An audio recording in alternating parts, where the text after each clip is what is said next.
Hola Rosa. Hola Pedro. Hola mi gente. Hoy en Un Poco de Todo nos unimos a la campaña de los 16 días de activismo contra la violencia por razón de género. Discutiremos el tema con 3 invitadas maravillosas que profundizarán sobre asuntos relacionados a la violencia de género. Y por supuesto que muchas otras cosas interesantes. Así que suben el volumen porque Un Poco de Todo acaba de comenzar. Y hola gente, hoy es 9 de diciembre de 2020 y este es nuestro episodio número 11. Es rápido. Es rápido, estamos por el 11. Gracias por escucharnos y por seguirnos en nuestras redes sociales, en Facebook, Un poco de todo. en Instagram y en Twitter. Un poco de todo PR. Y recuerden que puedes ser un supporter de nuestro podcast. Debes acceder al enlace que está colocado en la descripción del podcast y también en nuestra página de redes sociales en Facebook puedes encontrar ese enlace que te va a llevar al área donde puedes convertirte en un supporter. El ser un supporter te permite aportar mensualmente 99 centavos, 4.99 o 9.99 para apoyarnos a mantener y mejorar este podcast. Eso es así es que te lanzamos la invitación, únete para que nos apoyes en el podcast. Y también le enviamos un abrazo a nuestros fans destacados de este episodio. Casualmente hoy son 2 varones, nuestros fans destacados. Nuestro primer fan, el profesor Carlos Boria de San Juan. Un abrazo a Carlos. Y nuestro segundo fan, mi amigo, hermano del alma, José Tulio Ortiz, quien está, es otro boricua, residiendo en Filadelfia. Sí, que mucho, ¿verdad? Y nos escucha de allá. Fíjense que hemos estado saludando gente también que nos siguen fuera de Puerto Rico. En el caso de José Tulio y otra gente que hemos saludado, nos dicen que a pesar de que no necesariamente el podcast, de que en el podcast hablamos de cosas boricuas, de que está dirigido específicamente ese asunto boricua, etcétera, este ratito hace que se sientan conectados con nosotros y con su país. Así que gracias a José Tulio y gracias al profesor Boria que nos escuchan, que siempre están pendientes, comparten contenido. Y tú también puedes ser saludado como un fan destacado en nuestro podcast. Síguenos en nuestras redes sociales, dale share, dale like, comparte con nosotros y así se te va a enviar un saludo. Y en esta es la que hoy te voy a hablar sobre una película, se llama Hidden Figures. Rosa. Brutal, me encanta. Excelente película. Esta película cuenta la historia de la matemática afroamericana Katherine Johnson. Katherine Johnson, junto a 2 colegas, mujeres también afroamericanas, trabajaban en la división segregada de, escúchate esto, la división segregada de cálculo del ala oeste del Centro de Investigación Langley en la NASA. Estas eran 3 mujeres brillantes afroamericanas en una época donde había segregación racial, donde las mujeres y mucho menos mujeres negras podían llegar a unas esferas de poder en ningún área, ni política, ni en las ciencias, etcétera. Y estas 3 mujeres empiezan a trabajar aquí. Una de ellas, específicamente Katherine Johnson, utilizando sus cálculos, porque ella era una matemática de primera. Brillante. Ayudó a John Glenn, astronauta, a ser el primero en hacer una órbita completa a la Tierra. Fíjate que estamos hablando de que un momento donde Estados Unidos y Rusia estaban por esa competencia de sobre llegar al espacio, y ella con sus cálculos matemáticos, cálculos que no habían podido resolver varones blancos de la NASA, y ella con sus cálculos los logra resolver. De este modo, estas mujeres se convierten en las primeras mujeres afroamericanas en alcanzar metas hasta ese momento imposibles para una mujer. Y negra. En el caso de Katherine, ya te mencioné el asunto de los cálculos matemáticos. En el caso de Dorothy Vaughan, que es la otra persona, consigue ser la primera supervisora de los servicios de la compañía IBM en esa agencia. Ella empezó a manejar una máquina que había allí en la estación. Y la tercera, que es Mary Jackson, se convierte en la primera mujer negra en ser ingeniera aeroespacial de Estados Unidos. Por mucho tiempo, la figura de estas 3 mujeres fue invisibilizada por racismo, por ser mujeres, y a tono con el tema del que vamos a estar hablando hoy en nuestro podcast, que es sobre la violencia hacia las mujeres. Traemos esta película para el disfrute de todos. Excelente película, tremendas actuaciones, una película basada en hechos de la vida real, y es importante. Sí, la expectativa de que las mujeres se deben quedar sometidas y relegadas al hogar, así que ese es un aspecto importante que vamos a discutir también. Exactamente, por mucho tiempo su figura figura fue escondida y llegó el momento de seguir o continuar visibilizando a estas y a otras mujeres. Y para eso utilizamos también nuestro espacio. Así es que, mi gente, vean la película Hidden Figures. Esta es la que hay. Y hoy, como les dijimos en nuestra introducción, nuestro podcast Un poco de todo se une a la campaña 16 días de activismo contra la violencia de género. Esta campaña se realiza alrededor del mundo, comenzando el 25 de noviembre y culmina el 10 de diciembre. Particularmente el 25 se conmemora el violento y brutal asesinato de las hermanas Mirabal en nuestra hermana República Dominicana hace ya 60 años, y ese es el comienzo, porque durante estos 16 días se conmemoran otras situaciones y eventos a nivel mundial que tienen que ver con la violencia contra la mujer, con los derechos humanos y con diferentes otras poblaciones vulnerables. Nuestro podcast se une a la campaña porque siempre le hemos dicho que nosotros estamos muy comprometidos con lo que es los derechos humanos, y por supuesto que el tema de la violencia de género tenemos que enmarcarla en los derechos humanos. Esta campaña involucra a más de 6,000 organizaciones políticas, de gobierno, agencias de la Organización de las Naciones Unidas y un sinnúmero de personas también que en carácter individual se unen a la campaña, con participación de hasta 180 países del mundo. Así es que no era para menos, nosotros teníamos que decir que sí, uniéndonos a la lucha, a la defensa y al llamado a que ni una mujer menos. Fíjate, Pedro, y la campaña surge desde 1991, aunque a los últimos años, ¿verdad?, hemos visto que se ha ido divulgando, ¿verdad?, a mayor escala. Empieza con el Centro para el Liderazgo Global de las Mujeres en esa época, donde las mujeres todavía no teníamos, ¿verdad?, toda la voz que tenemos hoy día, no necesariamente teníamos los conocimientos que poseemos hoy día y los accesos que tenemos hoy día, aunque todavía nos falta muchísimo por divulgar, por luchar, ¿verdad? Más adelante la Organización de Naciones Unidas, como tú mencionas, se une y empieza entonces a establecer sus propias campañas que incluyen otras organizaciones, la cual este año se llama Pinta el Mundo de Naranja, financiar, responder, prevenir y recopilar, que me parece genial porque muchas de estas organizaciones trabajan con asuntos, ¿verdad?, que son pertinentes al gobierno, que son pertinentes a algunas agencias, ¿verdad?, del gobierno. Sin embargo, no están siendo atendidas oportunamente, no están siendo atendidas de la manera que corresponde, y entonces necesitan la intervención de estas organizaciones sin fines de lucro en muchas ocasiones que trabajen con estas situaciones. Así que es importante financiarlas y apoyarlas a responder oportunamente a estas situaciones. Sí. Habíamos hablado de que teníamos unas invitadas en el día de hoy. Sí.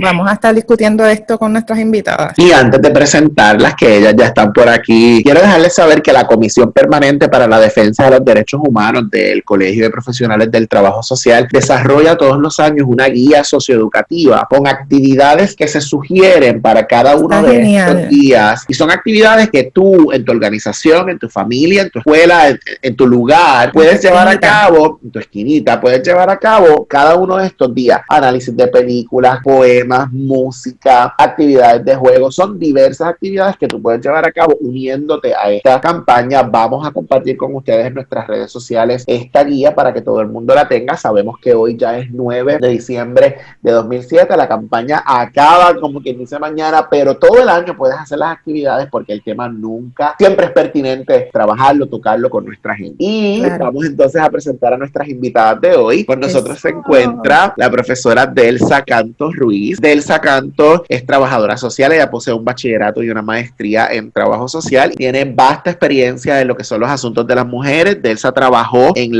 lo que se llamó la Comisión para Asuntos de la Mujer, que luego se convirtió por ley en la Procuraduría de las Mujeres. Delsa también trabajó como asesora de asuntos de bienestar social, que esto incluía lo que son la Procuradora de las Mujeres para la oficina del gobernador de Puerto Rico. Así que Delsa tiene vasta experiencia en los asuntos de la mujer y cómo no invitarla, además de que ella es nuestro fan, ella es fan de nuestro podcast. Uy, bienvenida, Delsa. Así que bienvenida, Delsa. Gracias, privilegio de vida. Gracias. Qué rico tenerte. Seguro que sí. Gracias. También tenemos con nosotros dos colegas también, una casi colega y una ya colega, Kimberly Bonilla. Kimberly es trabajadora social, Kimberly estudió trabajo social y se graduó tan reciente como el año pasado. Kimberly tuvo unas experiencias súper valiosas en lo que es el campo, bueno, en casos de violencia de género, y por supuesto que Kimberly tiene un don de palabra excepcional y por eso la invitamos, así que saludos, Kimberly. Un placer, gracias por la invitación.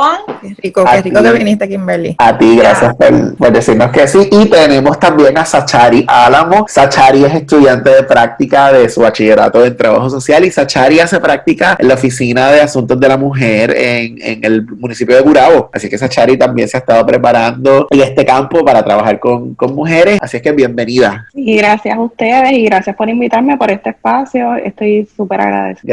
Gracias a las Qué bueno tres. tenerte también. Sí, Estás gracias. rodeado de mujeres, Pedro. Estoy rodeado de mujeres. Ahorita decíamos antes de comenzar a grabar que yo estoy rodeado de mujeres todo el tiempo. El trabajo social es una profesión femenina y es una profesión feminista, así es que honrado de estar con mujeres excepcionales, así es que listo. Pues vamos a comenzar a discutir nuestro tema. Es importante hablar sobre la violencia por razón de género porque nos toca a todos, porque es un tema de salud pública. Sí, y surge de nuestra cultura, de nuestras interacciones y de cómo cuál es la expectativa de cada uno de nuestros roles en la sociedad. Así que es responsabilidad de todos. Vamos a poner en contexto este asunto de la violencia. Sabemos que cada día aumenta, sabemos que las estadísticas se están disparando. Ahora mismo estamos en un contexto particular porque se añade todo este asunto de la pandemia. Así que, ¿cómo podemos comenzar a poner en contexto esto? Lo primero es, ¿verdad?, entender que tenemos un problema serio de violencia de género en Puerto Rico y que se ha estado agudizando precisamente por esta situación de la pandemia que nos ha limitado en términos de accesos y recursos a buscar ayuda. Muchas mujeres vivimos con nuestros agresores, así que eso imposibilita que tengamos acceso a salir a una oficina. Aparte, las oficinas gubernamentales no están trabajando quizás de manera usual, otras atienden por cita, así que eso dificulta un poco, ¿verdad?, el poder buscar ayuda inmediata, ¿no? Tenemos que buscar primero un momento que podamos tener el acceso, ya sea el acceso físico para salir o el acceso a través de alguna vía, ya sea telefónica o a través de la tecnología, pues buscar ayuda. Eso es lo primero, que esto se estaba agudizando debido a esta situación. En Puerto Rico tenemos fortuna de contar con el Observatorio de Equidad de Género, que ha sido una organización muy valiosa que ha estado al servicio del país ofreciendo estadísticas reales sobre la situación de las mujeres en Puerto Rico. En este caso es alarmante ver cuántas mujeres han sido víctimas del feminicidio. El 17 de noviembre estamos hablando de 52 mujeres asesinadas, ya sea por su pareja, ya sea en eventos violentos, y ahí incluimos desde los sí incluimos también las mujeres trans, que tenemos que empezar también a visibilizarlas, porque los medios de comunicación no manejan la población trans como una población visibilizada de mujeres, ¿verdad? Eso lo vimos tan reciente en el caso de Alexa, ¿verdad? Cómo los medios fueron manejando la comunicación en referencia a lo que pasó con Alexa y cómo eventualmente pues tuvieron que reestructurar y apalabrar correctamente quién era Alexa. Una mujer trans que a lo mejor podría tener algún tipo de problemas de salud mental, pero una mujer que había sido perseguida, hostigada por todos los medios solamente por el hecho de ser una mujer trans. Así que eso... Sí, Belsa, comentaste que a noviembre de 2020 52 mujeres han sido asesinadas en diversos eventos, incluyendo la población de mujeres trans. Recientemente, y quiero lanzarlo desde ya, recientemente dos mujeres elegidas para nuestro Senado y nuestra Cámara de Representantes en Puerto Rico han estado indicando que no se debe declarar un estado de emergencia por esta situación, porque también a los hombres los asesinan. Y yo quiero también poner en contexto esa situación porque pues, yo no quiero decirlo literal como lo pienso, pero pues eso es una barrabasada. Lo dijiste literal. Lo dije literal. Así que yo quiero poner en contexto esto también. ¿Por qué sí declarar? Digo, yo estoy consciente y estoy de acuerdo, ¿no? Pero para que la gente que nos escucha, ¿por qué sí declarar un estado de emergencia para las mujeres? Fíjate, es que bueno, bien pertinente lo que traes, porque desde aquí no se está negando, ¿verdad? Y desde los grupos de las organizaciones no gubernamentales no estamos negando ni invisibilizando que la violencia, ¿verdad?, está generalizada. Lo mismo ocurre, ¿verdad?, la violencia contra los hombres. Pero las estadísticas en Puerto Rico tienen una tendencia a que somos las mujeres las víctimas víctimas mayoritarias del problema de la violencia de género en Puerto Rico. A eso es que responde. Así que me parece que las compañeras senadoras deben de auscultar un poco más en términos de información y sobre todo estar conscientes que la violencia de género es un problema social que tiene sus raíces estructurales. Estamos hablando de un problema donde se promocionan las relaciones de opresión y la desigualdad entre los géneros. Así que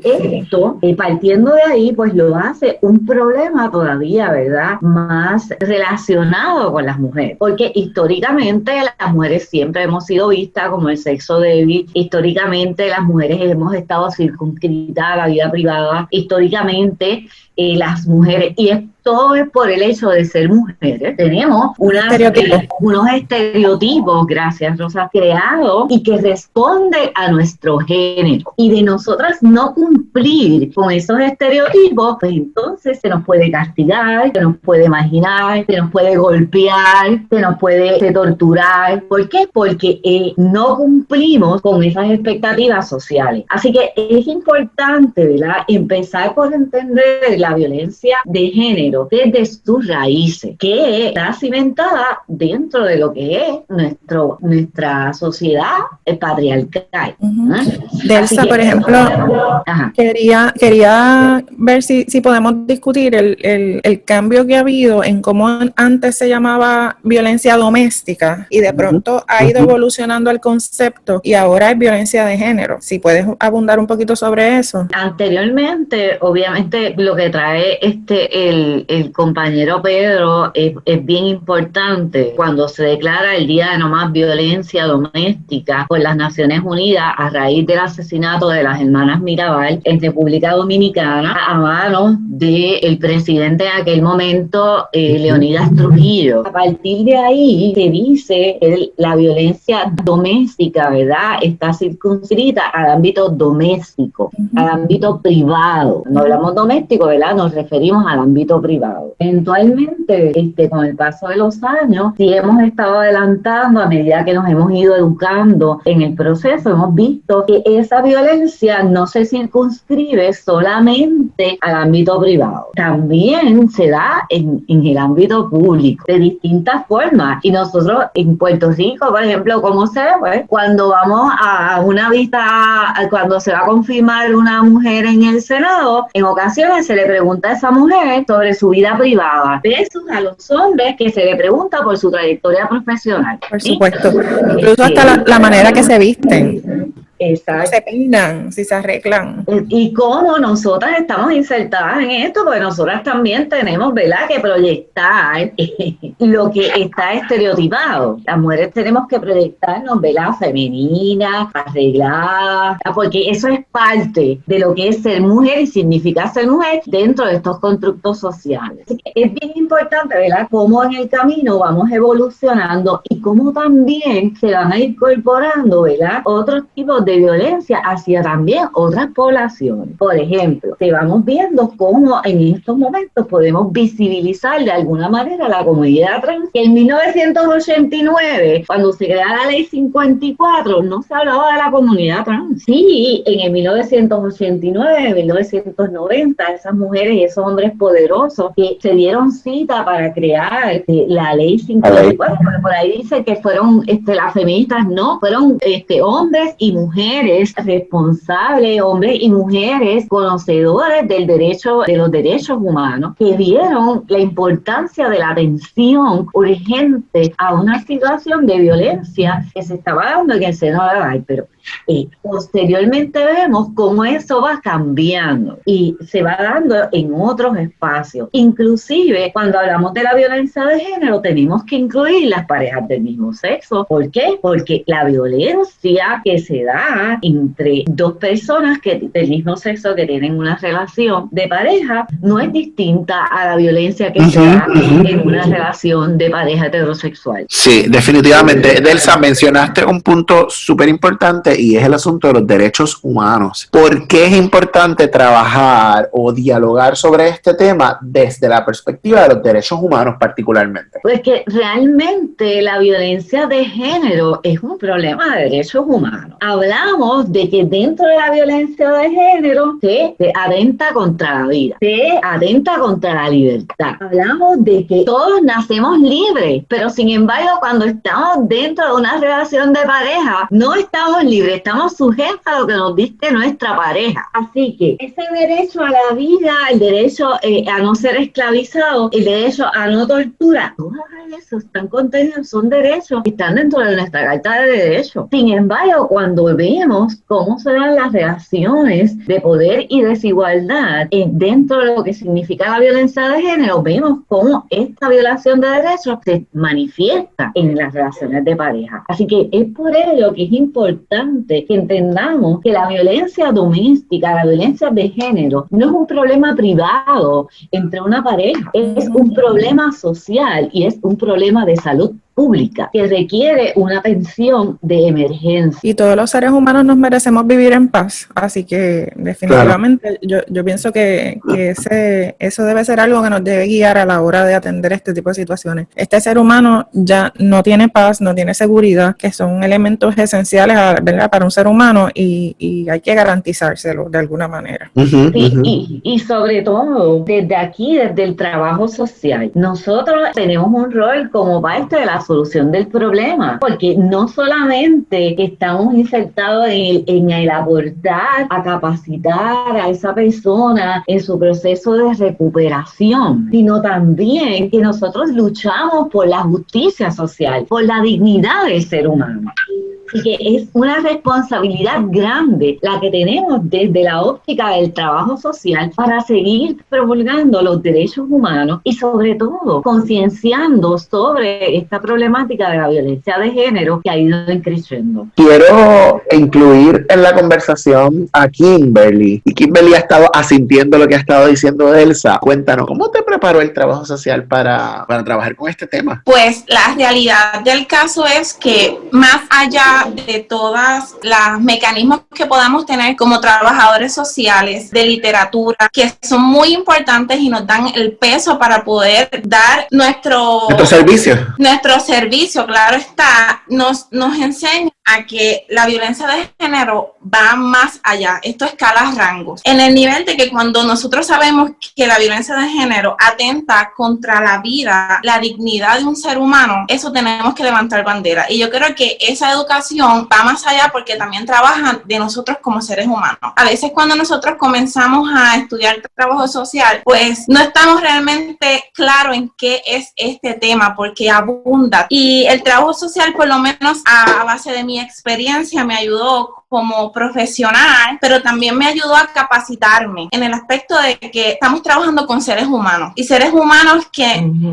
necesitan ayuda. Y me encanta el tema que estaba hablando la profesora Elsa porque yo tuve la experiencia, como bien usted dijo, pero también tenemos a una víctima que está vulnerable, que necesita ayuda, que no tiene necesariamente una voz y también esto trasciende a familias, amistades, así que es como micro, meso, macro. Pero del otro lado tenemos un agresor que también necesita ayuda, que a base de mi experiencia, tanto educativa como la que tuve a través del año de práctica, pude ver que el agresor necesita ayuda y es bien importante esas herramientas que nos dan como trabajadores sociales, llevarlas y ese código de ética cumplirlo, porque es bien importante con relación a identificar, a no asumir, a crear conciencia y nosotros como, ¿verdad?, como facilitadores poder dar esa milla extra de poder ayudar a ese ser humano que tanto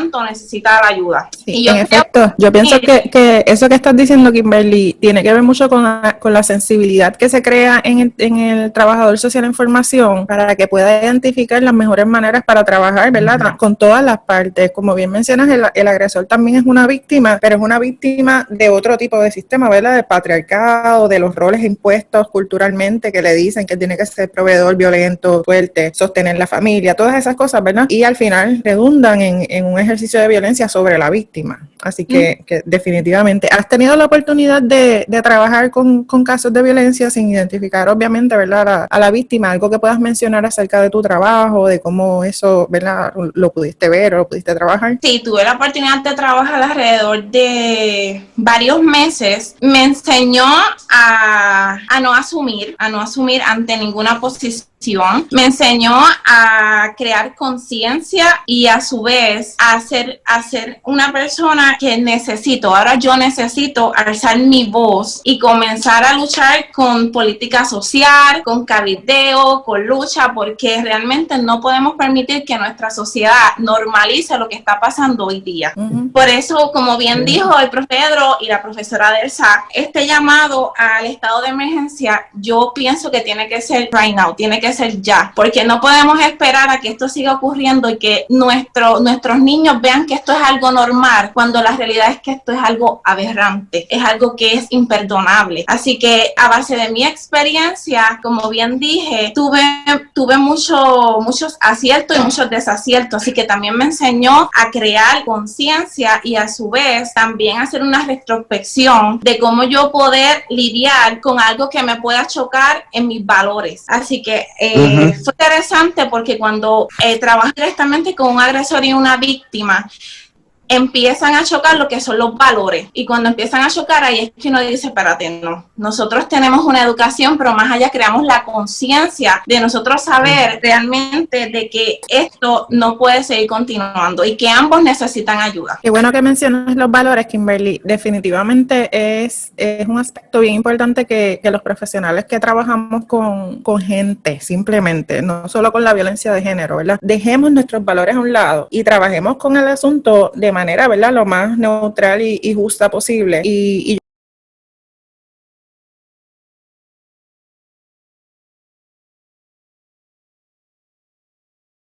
al trabajar con todas estas situaciones sociales, porque estamos dejando que nuestros valores, lo que nos dijeron que teníamos que hacer en nuestras vidas, se están metiendo en el medio y no nos están dejando ver todas las posibilidades que hay al integrar una educación con perspectiva de género, que le diga a la gente, tú no tienes que cumplir con este rol particular, tú también puedes ser un hombre sensible, tú también puedes ser una mujer fuerte, puedes llorar si tienes miedo, puedes decir que tienes miedo, ¿entiendes? Y todas estas cosas definitivamente es un asunto de una pelea entre nuestros valores, lo que nos dijeron, y lo que realmente estamos viendo, que incluye muchas otras cosas, ¿verdad? Sí, Kimberly mencionó, Delsa mencionó ahorita el asunto de la falta de la limitación a acceso y recursos, y quería preguntarle a Kimberly si en ese trabajo o esa experiencia que tú tuviste, eso realmente fue un reto, la falta de recursos o de acceso a servicios, por ejemplo. Ciertamente, durante mi año de práctica, comenzamos el año con unos temblores, algo que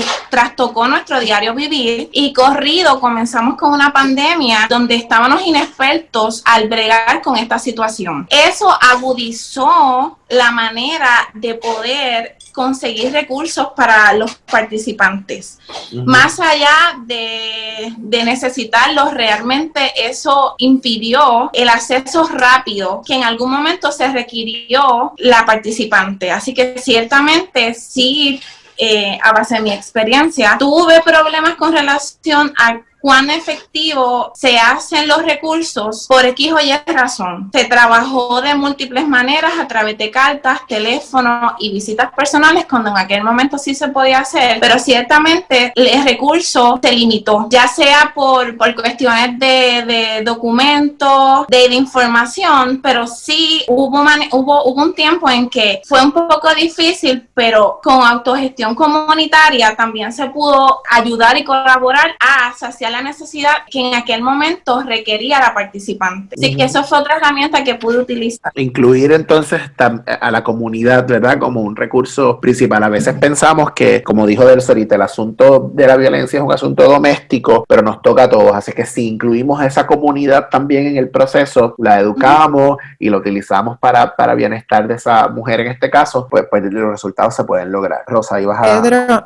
sí, quería mencionar que vemos que en efecto efecto, no solo el proceso de decir yo soy una víctima, buscar la ayuda en el lugar que no necesariamente tengo como disponible inmediatamente. Ya ahí han pasado un tiempo, ¿verdad? En lo que yo reconozco que estoy siendo víctima, ya ha pasado años, quizás un poco más. Busco la ayuda, llego a esta organización que tiene todos los deseos de apoyarme en mi proceso, pero también esta organización tiene sus limitaciones, ¿verdad? Que tienen que ver con fondos, que tienen que ver con identificación de otros recursos particulares. Así que empezamos a ver cómo deja de ser oportuna la intervención. La coordinación entonces se complica, como menciona Kimberly, cuando hay un evento atmosférico, cuando hay un evento particular, como fueron los temblores, y en este caso estamos viendo otras circunstancias particulares que tienen que ver con el COVID, ¿verdad? Hemos visto cómo han salido noticias, justamente esta semana salió una noticia de 900 casos informados de violencia de género, y eso es una cantidad grandísima que la estamos viendo porque la gente está confinada en el hogar, ¿verdad?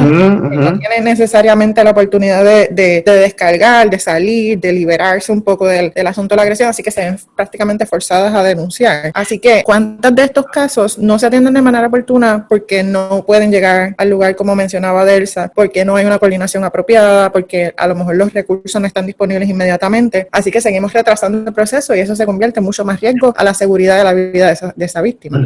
Definitivamente. Quiero pasar con Sachari porque mencionó algo Kimberly ahorita que quiero retomarlo con Sachari, pero Delsa nos tiene algo que decir primero. Sí, es que quería abonar un poco en lo que estaba hablando, que parte de la intervención de nosotros como trabajadores sociales es precisamente fomentar la creación de redes sociales. Eso no lo podemos obviar. Y cuando hablamos de redes sociales, hablamos familia, comunidad, sociedad. Todo esto son elementos bien importantes para trabajar el problema de la violencia de género. Y en segundo lugar, ciertamente tenemos que reconocer el esfuerzo titánico que están haciendo las organizaciones no gubernamentales que trabajan el tema de la violencia de género.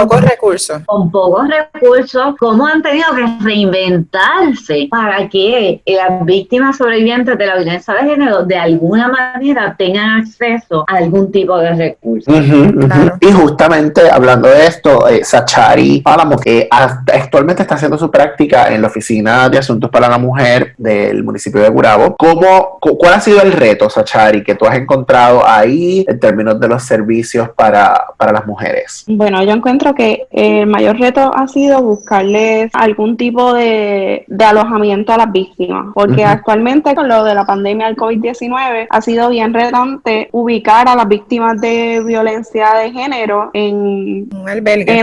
En un albergue, exacto. Y muchos albergues también están pidiendo pruebas de COVID o que tenga una orden de protección, que ha sido bien cuesta arriba ubicarla. Sachari, ¿son muchas las mujeres que van allí buscando ayuda? Sí, diariamente vienen muchas personas, aunque, ¿verdad?, no tantas como desearíamos que vinieran, ¿verdad?, a buscar los servicios, pero sí, siguen llegando. Ahorita mencionaron un poco la ética y yo quiero hablar contigo sobre este asunto ético. Tú estás estudiando trabajo social actualmente, ya estás a punto de culminar y yo le lancé a principio la pregunta a Kimberly sobre cómo el trabajo social la había de alguna manera formado, etcétera, y quiero preguntarte, ¿cuán importante es la ética para trabajar con estos casos? Muchísimo. Nuestro código de ética, ¿verdad?, del Colegio Profesional del Trabajo Social es uno bien completo y el código de ética habla sobre el respeto a la dignidad de las personas y esto es algo bien importante en la violencia de género porque nosotros debemos respetar a la víctima y a la autodeterminación de la víctima de violencia de género. Así que en escenario es sumamente importante respetar lo que quiera la participante. ¿Cómo se ve eso de la autodeterminación? Pues mira, a veces es difícil porque, ¿verdad?, a veces la víctima, por más que uno interviene, la víctima quiere permanecer en el hogar y tú tienes que respetar esa autodeterminación de la participante. Hay participantes que te pueden decir que no se quieren albergar y también tienes que respetar esa decisión. Se ve de muchas maneras lo que la participante quiere elegir. Y sabemos que cuando tú mencionas pues, que no quieres salir del hogar, sabemos que hay muchísimas razones, ¿verdad?, para eso, porque es una persona que posiblemente está dentro del ciclo de la violencia y hay unas razones que nos pueden abundar sobre esas razones por las cuales esa mujer quizás se le hace difícil en ese momento. Pedro, quería mencionar que hay un video de la periodista Lorena Álvarez. Lorena Álvarez fue víctima de violencia doméstica y es una mujer que ella misma se identifica como una mujer fuerte y, ¿verdad? Y incapaz, independiente, contestona. Y ella dice que las víctimas de violencia doméstica no se ven de una manera particular y que si tú no encajas dentro de esa manera particular de verte como víctima, muchas veces la sociedad entonces te cuestiona si en efecto tú eres una víctima. Sí, de verdad Y eres. entonces Ajá. eso redunda en los servicios que la víctima recibe, albergue, una orden de protección, la credibilidad que le dan ¿verdad? En los foros judiciales, cosas como esas. Así que eso también es un aspecto que debemos sensibilizar y mirar cómo nosotros vemos a las víctimas de violencia doméstica. Una víctima de violencia doméstica puede ser una mujer independiente que de pronto quiere mantenerse en su hogar porque su hogar para ella es el lugar seguro. Claro. Aunque no lo sea, aunque tú lo estés viendo de otra manera. Así que el respetar su autodeterminación tiene que ver con eso también. Sí. Y no podemos, perdón, Sí, no, dale, no podemos dale. olvidar que la violencia de género trasciende a todas las estratas sociales, trasciende a nuestros bienes adquisitivos, nuestro intelecto, o sea, todas las personas que estamos, ¿verdad? No somos excepciones ante la violencia de género. Nadie anda con un letrero que dice, cuidado, soy un agresor o soy una agresora. Soy una víctima. Exacto. Sí, que no hay un estereotipo. O sea, lo hay. La gente tiene un estereotipo de cómo, lo que decía Rosa, la gente piensa cómo debe lucir y tiene ese estereotipo, ¿verdad? De cómo debe lucir la víctima, pero sabemos que en realidad no es así. Kimberly quería decir algo. Añadiendo al tema que no hay un perfil para tú identificar a una víctima. Perfecto. Sí. Bueno, esta conversación ha estado súper interesante. Nosotros quisiéramos poder conversar con ustedes 3 horas más, pero pues Rosa y yo siempre decimos que el episodio se va a convertir en un episodio de 4 horas y eso no es lo que necesariamente queremos. Así que para ir redondeando, Chari, una recomendación, ¿cuál es el llamado que tú quisieras hacer? Uno, desde tu perspectiva como estudiante, quizás a otros estudiantes que se están preparando en trabajo social y otro a la población en general. Ok, como estudiante, ¿verdad?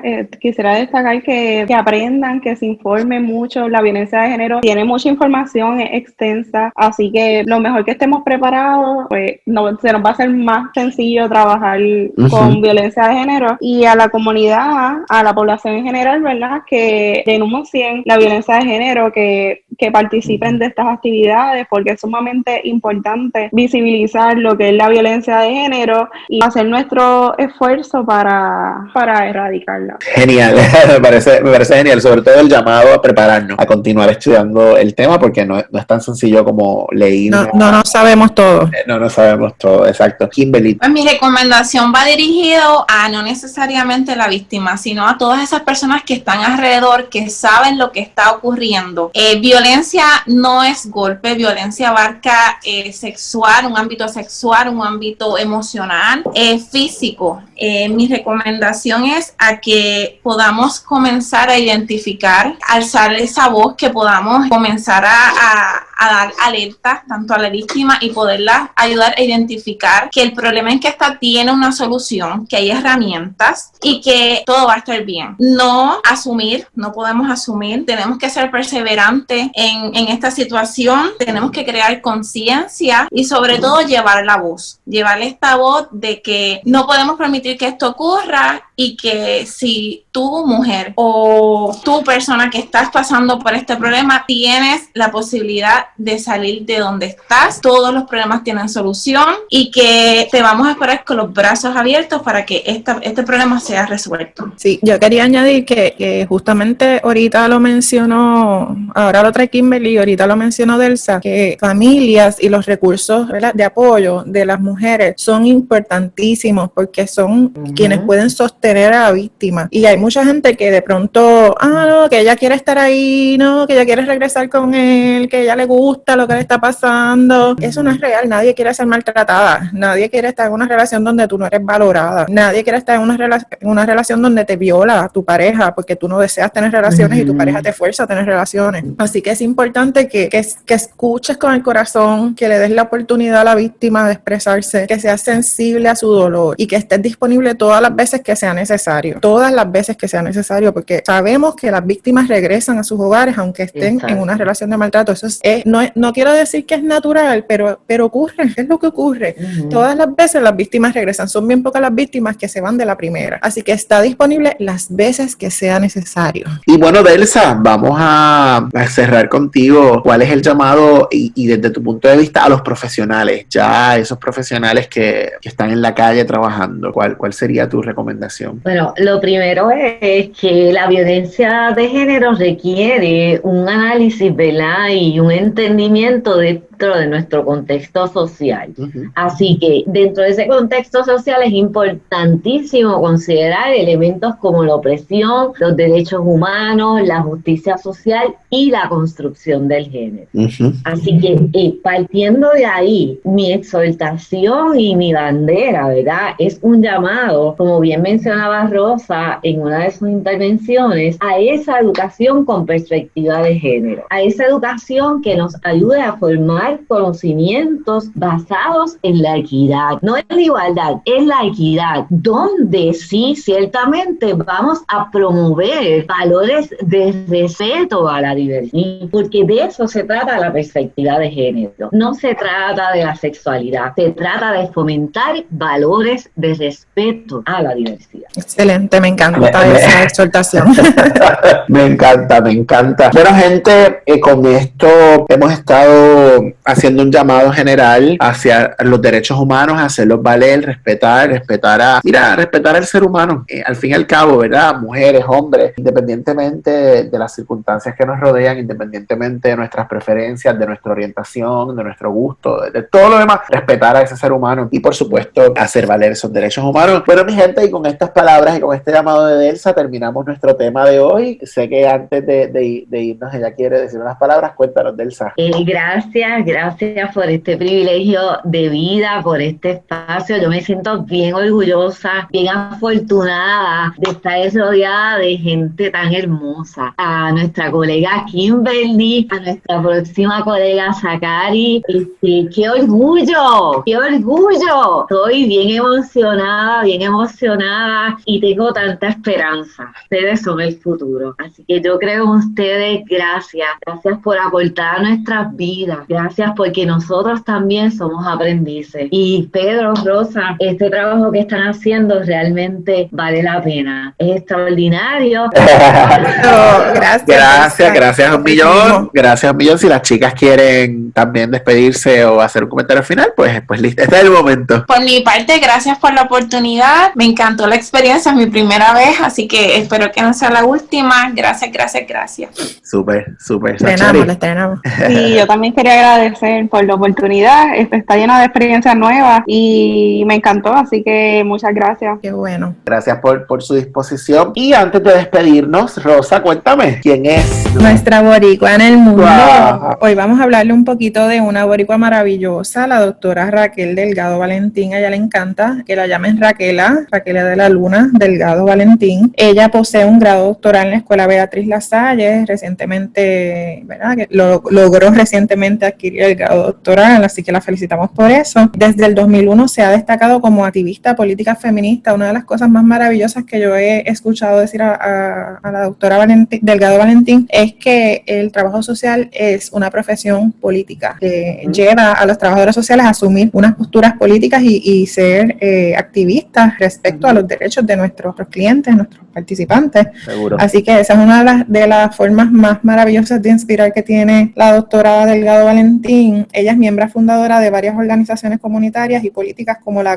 Guerrilla Feminista del Oeste, Colectiva Feminista en Construcción, la Nueva Escuela y Brigada Solidaria del Oeste. Ella ha trabajado en organizaciones feministas diversas, ¿verdad? Porque tiene tanta experiencia que ya todo el mundo, pues obviamente quiere que ella sea parte de sus organizaciones. Ha trabajado con mujeres sobrevivientes de violencia de género y desarrolla estrategias de empoderamiento en la práctica profesional. Fue trabajadora social del Centro Universitario Acceso desde desde el 2013 al 2017 un proyecto de equidad creativa que se destaca por promover el interés en estudiantes de escuelas públicas y residenciales de Mayagüez. Así que también, ¿verdad?, con su trabajo apoyado al desarrollo de estas poblaciones de jóvenes que en muchas ocasiones no tienen las oportunidades, ¿verdad?, de salir adelante. Además trabaja con el proyecto María Fund. Ella es miembro también de las personas que hacen el trabajo con las poblaciones intersex y queer a través de María Fund. Y ahora mismo es profesora universitaria de las Facultades de Ciencias Sociales y Trabajo Social en Universidad Ana Geméndez, Universidad de Puerto Rico, recinto de Mayagüez. Y también ofrece cursos de educación continua, trabaja con la certificación para profesionales del trabajo social en el área de poblaciones LGBT, entre otras.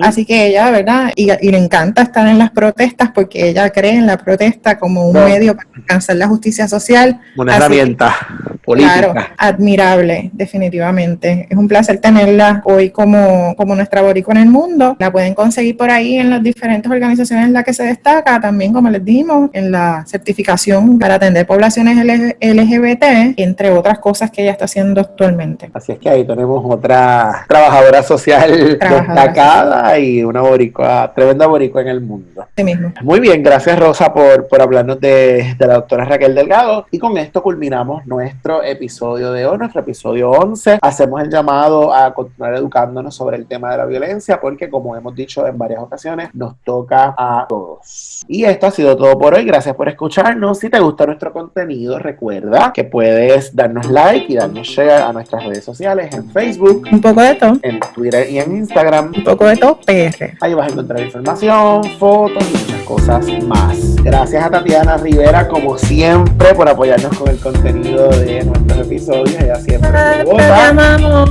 Oye, le hemos hecho una promesa ya a nuestros escuchas que Tatiana tiene que estar un día con nosotros. Ya, Tatiana, ya es momento de que vengas para acá para que te conozcan. Así es que un abrazo, mi gente.